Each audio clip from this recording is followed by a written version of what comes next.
बोलिए वृंदावन बिहारी लाल की जय। गुरुओं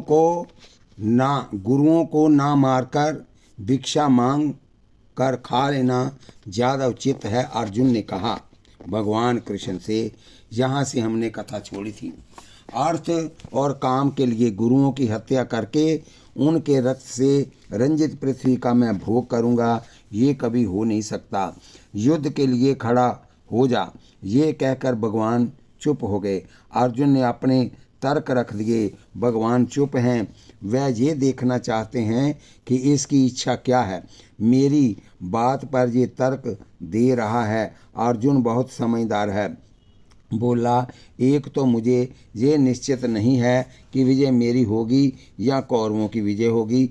दूसरा, ये भी निश्चित नहीं कि मेरे लिए युद्ध करना ठीक है या नहीं करना ठीक है। ये बात मेरी बुद्धि समझ नहीं पा रही।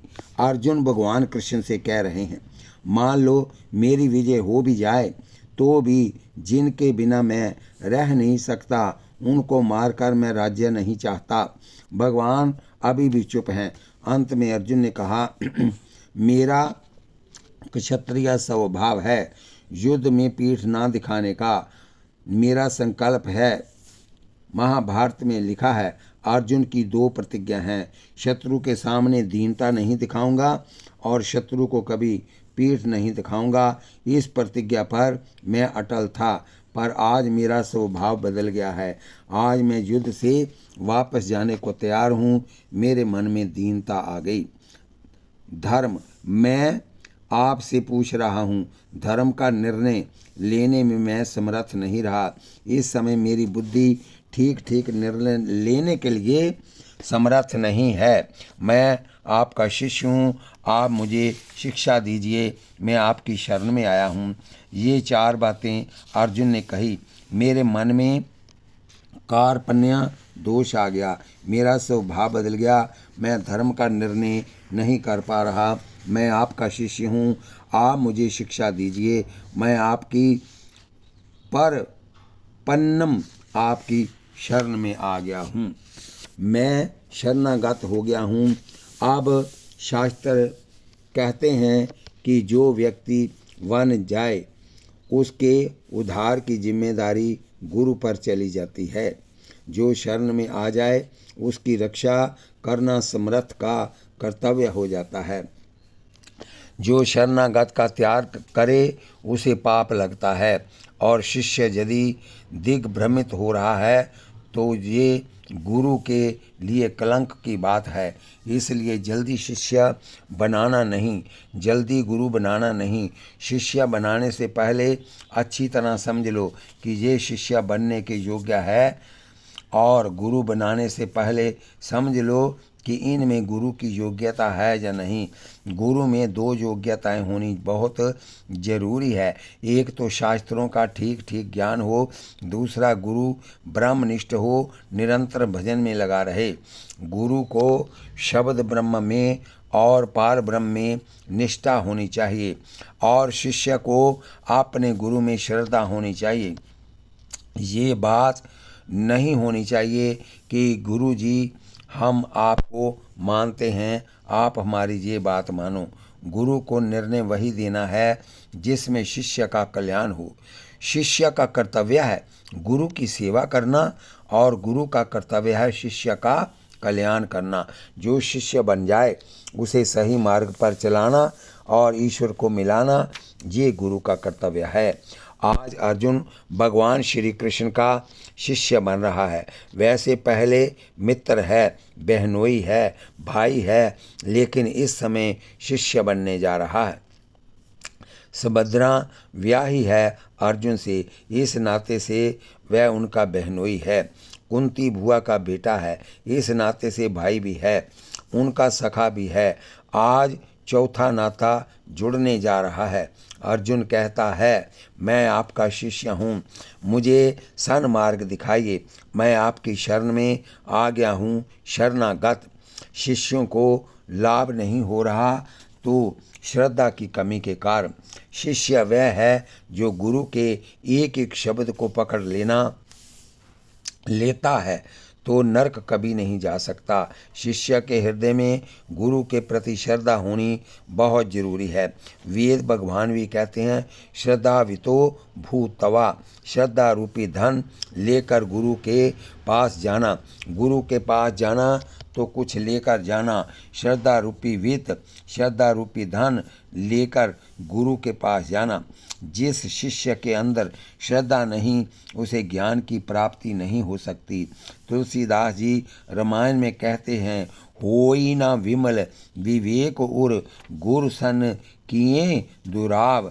जब शिष्य के मन में गुरु के प्रति कपट भाव है, ऊपर से कुछ अंदर से कुछ, तो ऐसे शिष्य को ज्ञान नहीं मिलता। जो शिष्य गुरु की बात नहीं मानता, उस शिष्य को कभी ज्ञान नहीं हो सकता। गुरु शिष्य का नाता आत्मा का ही आत्मा से नाता है। शिष्य गुरु को इतना प्यारा लगे जितना अपना बेटा लग रहा हो। शिष्य को गुरु इतना प्यारा लगे जितना गोपियों को भगवान कृष्ण प्यारे लगते थे। जैसे प्रहलाद को भगवान प्यारे लग रहे थे, ध्रुव को भगवान प्यारे लग रहे थे, ऐसे शिष्य के मन में गुरु के प्रति भाव जागना चाहिए। केवल जयकार से कल्याण नहीं होता है। गुरु के मन में ये भाव जाग जाए कि ये मेरा पुत्र है। जैसे पिता पुत्र को सुखी बनाने के लिए प्रयास करता है, उसी प्रकार गुरु भी शिष्य का कल्याण करने के लिए परमात्मा से प्रार्थना करते हैं। शिष्य का कर्तव्य है कि यदि गुरु रात को दिन कह दे तो वह दिन है, दिन को रात कह दे तो वह रात है। शिष्य की यदि गुरु में श्रद्धा बनी रहे तो उसकी श्रद्धा कभी खंडित नहीं होगी। गुरु के अंदर गोविंद प्रवेश करके उस शिष्य का भला कर जाएंगे, इसमें कोई संदेह नहीं है। बस श्रद्धा होनी चाहिए। जब तक तुम्हारे पास श्रद्धा रूपी धन नहीं है, तब तक शिष्य बन जाने से कल्याण नहीं होगा। गुरु के प्रति ईश्वर भाव हो और गुरु के मन में शिष्य के प्रति पुत्र भाव हो। आज अर्जुन रथी बना बैठा है और सारथी हैं भगवान। अर्जुन नीचे उतर कर आ गया और बोला, मैं आपका शिष्य हूँ, शिष्य तब ग्रहण कर चुका हूँ, आप जो कहेंगे मैं करूँगा। बस एक बात है, मैं युद्ध नहीं करूँगा और सब कुछ होगा। भगवान ने सोचा एक ही समस्या है शिष्य की, चलो इसका समाधान कर दें। और ठाकुर हंस पड़े भगवान, और कथा सुनाते सुनाते गुरुदेव भी हंस पड़ते हैं। उनकी हंसी में इतनी मिठास और जिनकार है जो अनायास ही ठाकुर की याद दिला देती है। अर्जुन ने साफ कह दिया, मैं शिष्य हूँ, मैं शरण में आ गया हूँ, लेकिन मैं युद्ध नहीं करूँगा। ठाकुर हंस पड़े कि एक और कहता है कि मैं आपका शिष्य हूँ, आपकी शरण में आ गया हूँ, दूसरी ओर कहता मैं युद्ध नहीं करूँगा। तो शिष्य तब में कमी आ जाती है। जीवन दे दिया तो दे दिया। एक कहावत है, ओखली में सिर दिया तो मूसलों का क्या डर। मूसल से डरते हो तो ओखली में सिर ना दो। नाई से बाल बनवाने लगे, यदि इस डर से सिर ऊपर न करोगे कि कहीं गर्दन ना काट दे, तो उससे बाल कैसे बनवाओगे। अरे भाई, नाई के ऊपर तो पूरा विश्वास है, लेकिन भगवान पर नहीं। भगवान का भजन करते रहते हो, फिर भी डरते रहते हो, नहीं कहीं वह हमारे घर दुख न भेज दें। क्या वह रक्षा नहीं करेगा। अभी तुम्हारे समर्पण में कमी है तुम्हारे जीवन में विश्वास पूर्ण जाग जाए। गुरु ने कहा गलत कदम है, हट जाओ तो तुरंत हट जाना चाहिए, नहीं हटे तो समझो तुम्हारे समर्पण में कुछ कमी थी, संभलने में कुछ समय लगेगा। हमारे गुरुदेव ने एक शिष्य से कुछ काम कहा तो वह बोला, गुरुदेव मैं आपको मानता हूँ, आपके प्रति मेरी बहुत निष्ठा है, पर मैं ये काम नहीं कर पाऊँगा। गुरु ने कहा तो फिर जाओ यहाँ से, तुम हमें मानते हो पर हमारी नहीं मानते, तो तुम हमारे कैसे हुए? जब हम तुम्हें नीति की बात बता रहे हैं तुम उसको करने को तैयार नहीं हो, तो जाओ अपना काम करो। गुरु बना लेना जितना सरल है, निभा लेना उतना ही कठिन है। किसी को शिष्य बना लेना सरल है, पर शिष्य के शिष्यत्व की रक्षा करना कठिन है। गुरु वह है जो हर समय परमात्मा से अपने शिष्य के लिए भला मांगता है।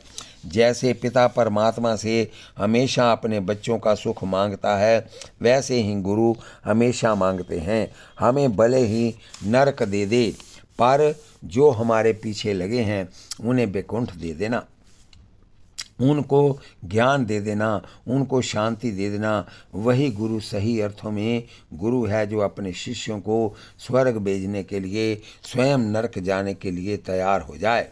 लेकिन शिष्य वही जो अपने गुरु की आज्ञा का पालन करे। तब अर्जुन ने कहा कि मैं शरणागत हो गया हूँ, धर्म का निर्णय नहीं कर पा रहा, मेरा स्वभाव बदल गया है। चरण पकड़ लिए और कहा, लेकिन मैं युद्ध नहीं करूँगा। श्री कृष्ण ने सोचा कि अभी इसकी बुद्धि में मोह आ गया है, इसकी मोह की जड़ों को काट दें तो ये ठीक हो जाएगा। मेरे संदेह निवृत्त हो गए। अब मैं आपकी आज्ञा का पालन करूंगा। किसने कहा? अर्जुन ने भगवान कृष्ण से। यदि आप अपने जीवन के कष्ट मिटाना चाहते हो तो किसी ज्ञानी गुरु की शरण में जाकर कुछ ज्ञान प्राप्त करने का प्रयास करो। जब तक तुम्हें ज्ञान नहीं मिलेगा तब तक तुम्हारी समस्याएं हल हो ही नहीं सकेंगी। ये बड़े बड़े संतों ने कह दिया, हे जीव, जब तू आकाश को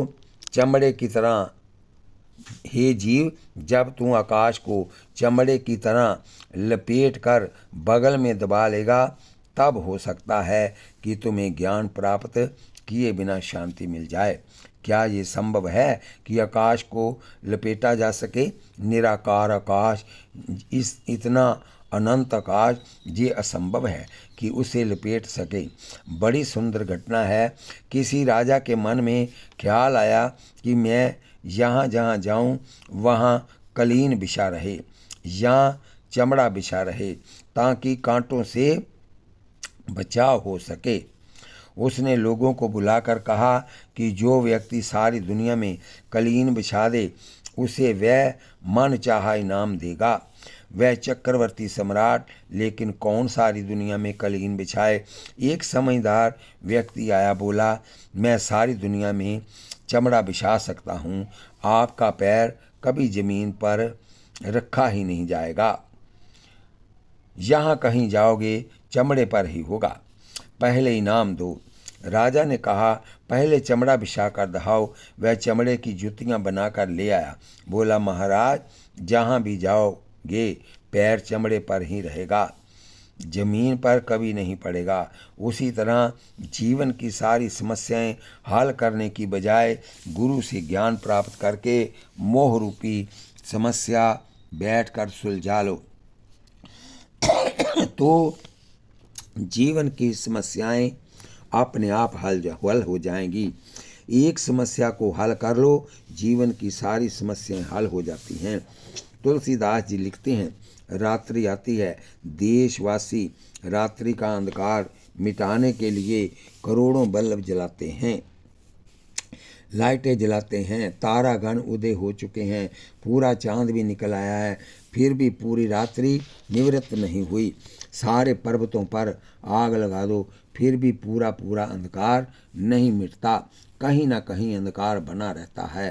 करोड़ों अरबों ट्यूबलाइटें लगाओ, सारे तारे चांद भी मिलकर पूरी रात नहीं मिटा सकते। हाँ, एक अकेले सूर्य नारायण उदित होकर आ जाएं तो सारे संसार का अंधकार अपने आप भाग जाता है। हे जीव, तू अपने जीवन की समस्याएं सुलझाने के लिए लाखों करोड़ों उपाय करता है, फिर भी समस्याएं उलझी पड़ी हैं। तू एक समस्या सुलझा ले, तेरी सारी समस्याएं सुलझ जाएंगी, तेरे अंदर ज्ञान पैदा हो जाएगा, तेरा मोह निवृत्त हो जाए तो तेरी कोई समस्या नहीं रहेगी। लेकिन ज्ञान मिलेगा गुरु से, और गुरु वह जो शास्त्र का ज्ञाता और तपस्वी हो, और शिष्य वह जिसके मन में गुरु के प्रति अटूट श्रद्धा हो, कभी ना टूटने वाली श्रद्धा। संत एकनाथ ने एक राजा के मंत्री को गुरु बनाया और उन्होंने काम सौंप दिया कि रोकड़ लिखा करो और हिसाब किताब मिलाया करो। वह रोकड़ लिखने लगे। बड़े ज्ञानी शिष्य थे बेचारे रात के 10-10 बजे तक हिसाब लगाते रहते, लेकिन उन्होंने कभी नहीं सोचा कि उन्होंने गुरु बनाया था ज्ञान लेने को, और मंत्री जी ने उन्हें हिसाब किताब पर लगा दिया। एक बार मंत्री जी रात को उठे तो खिड़की में से देखा कि एकनाथ हिसाब मिला रहे थे। मंत्री जी ने पूछा, क्या बात है? एकनाथ बोले, गुरुदेव, एक पैसे की कमी आ रही है। गुरु से आंख मिलते ही बुद्धि निर्मल हो गई और गलती 1 मिनट में समझ में आ गई। उठकर एकनाथ नाचने लग गए। गुरुदेव ने कहा, बड़े खुश हो रहे हो, क्या बात है? एकनाथ बोले, गलती समझ आ गई इसलिए मन प्रसन्न हो गया। गुरुदेव बोले, एक पैसे की भूल सुधरी तो तू नाचने लगा, करोड़ों जन्मों की भूल सुधर जाए तो क्या होगा? एकनाथ बोले, गुरुदेव, इसीलिए तो आपकी शरण में आया हूँ, आपकी शरण में तो हूँ, तू मेरी बात मानेगा? वह बोले, आपकी बात तो माननी ही है। बोले, चलो। रात्रि को ही एक बाग में ले गए। एक महात्मा नजर आए, बिल्कुल पागल वेश में। गुरुदेव पहचान गए, एकनाथ नहीं पहचान पाए। वह दत्तात्रेय भगवान थे, साथ में एक कुतिया लिए हुए थे। मंत्री जी बोले, गुरुदेव, ये जीव आपकी शरण में आया है। इनको मैंने जो उल्टा सुलटा कहा ये करता रहा। इसे एक ही जिज्ञासा है कि इसे तत्व का बोध हो जाए। अच्छा, तुम कहते हो तो ज्ञान दे देते हैं। बुलाया, बोले, इसे कहो कुतिया का दूध पी ले। गुरुदेव बोले, बेटे, ये कुतिया का दूध पीना है। कोई और चेला होता तो कहता, मैं कट्टर वैष्णव, मैं कुतिया का दूध नहीं पीता। गुरुजी, एकनाथ ने आगे पीछे कुछ नहीं सोचा। गुरुदेव ने कहा, कुतिया का दूध पी ले। एकनाथ ने उसी क्षण कुतिया के थनों में मुंह लगाया और दूध पीना शुरू किया। वह जैसे दूध पीता गया, दूध अंदर पहुंचता गया, अंधकार मिटता गया और प्रकाश बढ़ता गया, और उन्होंने देखा साक्षात दत्तात्रेय भगवान सामने खड़े हैं। संसार स्वप्न है, ईश्वर ही एक सत्य है, और वह गुरुदेव के चरणों में गिर गया। एक शिष्य गुरु से दीक्षा लेने गया, ज्ञान लेने गया। गुरु ने दीक्षा देने के बाद कहा, यहाँ बहुत से यात्री आते हैं, रास्ते में उन्हें रुकना पड़ता है। तुम वहाँ जाकर धान कूट कर, चावल निकाल कर, पका कर उन्हें खिलाया करो। जो आज्ञा।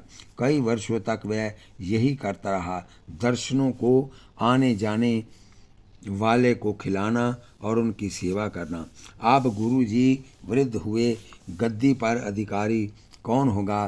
बोले, जो सबसे ज्ञानी शिष्य होगा वह ही उत्तराधिकारी होगा। सह शिष्यों को कहा गया कि एक एक कागज पर लिख कर दें कि उन्हें कितना ज्ञान है। गुरुजी ने कहा, उससे भी लिखा लाओ। उन्होंने जाकर पूछा कि तुमने क्या ज्ञान प्राप्त किया है गुरु से? गुरु ने तुम्हें दीक्षा दी और विदा कर दिया, और तुम चावल कूटते रहे, तुम्हें ज्ञान क्या मिला? शिष्य बोला, ज्ञान तो गुरु जी ने दे ही दिया। धान कूटो, छिलका फेंको और चावल खिला दो। शरीर है छिलका और आत्मा है चावल। शरीर से ममता हटा दो और आत्मा में बैठ जाओ और तुम्हारा कल्याण हो जाएगा। इससे बड़ा ज्ञान और क्या हो सकता है? गुरुदेव ने ज्ञान ही तो दिया है।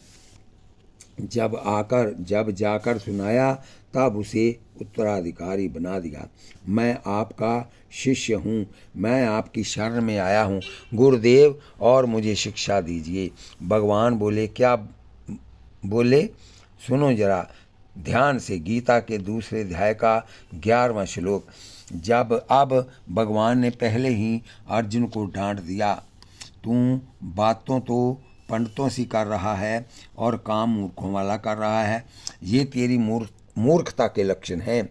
तू अशोचय की सोच कर रहा है और बातें पंडितों की बघार रहा है। माथा झना गया अर्जुन का। यदि तू पंडितों सी बातें करता है तो वैसे ही कर्म कर। पंडित जो मर चुके हैं उनके लिए शोक नहीं किया करते। पंडित पंडा शब्द से बना है। पंडा यानी बुद्धि। वह जिसके अंदर निर्मल बुद्धि निवास करे वह मरे हुए का और मरने वालों का शोक नहीं करता। कोई व्यक्ति चाहता है, बताओ तो, कि भूत हमारे साथ चिपच जाए, और जो बीता हुआ समय होता है उसे भूतकाल कहते हैं। भूतकाल यानी बीता हुआ समय। बीती घटना को याद करो तो भूत सिर पर सवार हो गया। जो सदा भूतकाल का चिंतन करता रहता है उस पर भूत ही सवार रहता है, मर कर भूत ही बनेगा। इसलिए जो हमसे बिछड़ गए वो मिलने वाले नहीं, और जो हमारे साथ हैं वह भी बिछड़ने वाले हैं। लाख कोशिशें करें वह जुड़े नहीं रहेंगे। माली यावत देख के कलियां करत पुकार, फूली फूली चुन रही काली हमारी बात। माली को बाग में आते देखा, आध खिले फूल रो रहे हैं कि खिली कलियों को तो माली आज चुन लेगा और कल हमारी बारी आएगी। इसी तरह जीव जो मर गए वह तो गए, और जो अपने बनकर जी रहे हैं वह भी चले जाएंगे। बुद्धिमान जो मरने वाले हैं उनके लिए रोता नहीं। बुद्धिमान जो मरने वाले हैं उनके लिए रोता नहीं, वह भी थोड़े दिनों में भूतकाल बनने वाले हैं। एक हिंदू किसी पठान से कर्ज लेने गया। उसने थैली में रखकर उसे पैसे दे दिए।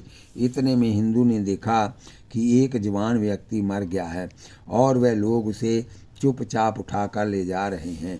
हिंदू बोला, पठान, लोग रोते नहीं हैं क्या?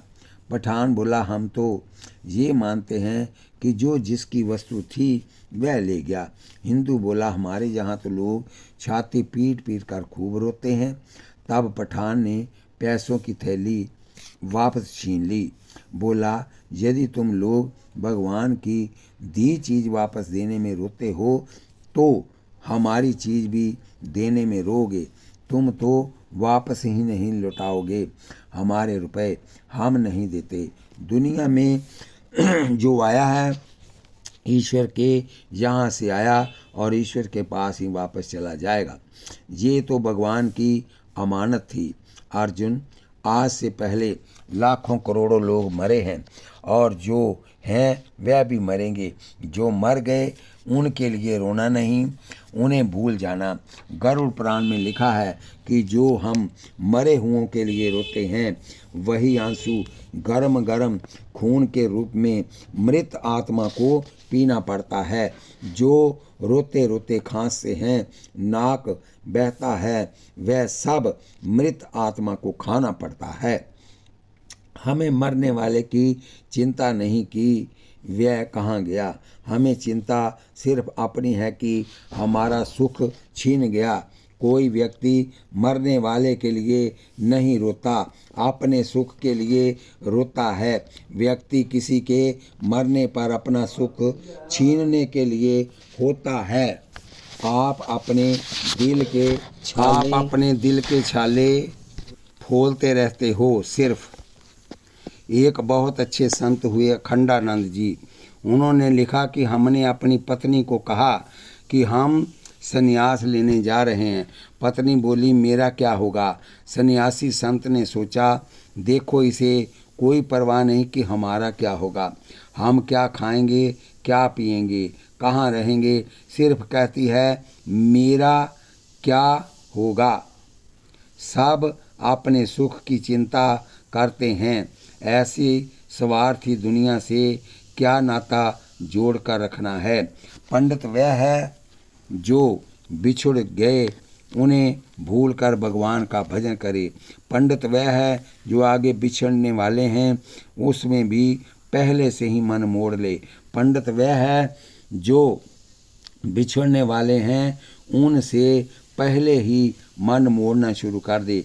देखो पार्थ, ऐसा नहीं है कि पहले ये लोग नहीं थे और ऐसा भी नहीं है कि हम तुम ये आगे नहीं रहेंगे। हम तुम और ये पहले भी थे और आगे भी रहेंगे, क्योंकि आत्मा की मृत्यु होती नहीं।